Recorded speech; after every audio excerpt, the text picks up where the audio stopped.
So this will be a brief tutorial of how to hook and hide a charger under the hood. I use this on my 2008 Jetta because it doesn't have a block heater, and I wanted to do it favors during the winter. So inside this air box, I don't have a filter anymore because I have a cold air intake. So inside the filter area, I've hidden a charger.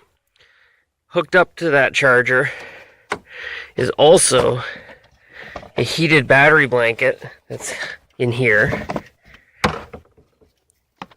It hides inside the stock cover.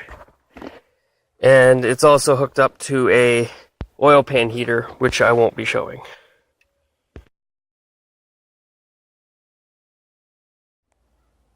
On this car in particular, your first step will be to pull off the airbox. It just pulls from each corner. Some take a little more force than others, and if you're not careful, you'll break off the corner. But once you've pulled the airbox off your car, you'll need to remove the 5 Phillips screws. This will give you access to where the air filter should go. This would also be handy if you're just doing an air filter and not hiding a charger. With the lid off the airbox, you can see where I've hidden the charger. I believe I bought this at Walmart or Canadian Tire. Doesn't really matter. But the important thing is that it is approved for underhood mounting. So that's why I chose this one.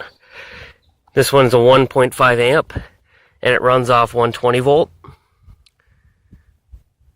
So I put 2 screws through it.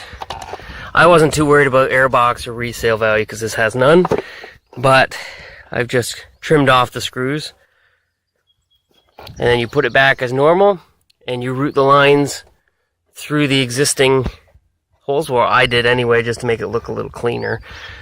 So once you've selected your charger and screwed it in, you just route the lines through the tubes. Once you've done what you needed to do, you just put the airbox back down on the pins and the rubber underneath, and you push down and lock it in, which honestly I'm not going to do at the moment, but you just push down and it will seat. My choice for the 120 volt was to splice it into the oil pan heater and battery warmer and route it down through the bumper and put it to this plug. So I can just plug it in. I know Volkswagen makes a thing, but it was too expensive. Everything Volkswagen makes that you don't need is expensive. So then, now that the discharge wires from the charger are through the hole, you can route it to the battery and hide the wires as you see fit. I put it underneath this guard, so fairly hidden. One other thing I found useful was I've taken a Scotch-Brite pad of sorts, and I shove it in the ports just to prevent mice from finding a new home over the winter, because that can be an issue. They like chewing wires and making nests where you don't want them. So if you found this video interesting or at all helpful, please give it a thumbs up. And I beg you guys to consider giving my brother donations or prayers, just as he's dying of cancer. And I'll provide a link there. And if you want, I would appreciate you checking that out and spreading the word. Thanks, guys. Bye.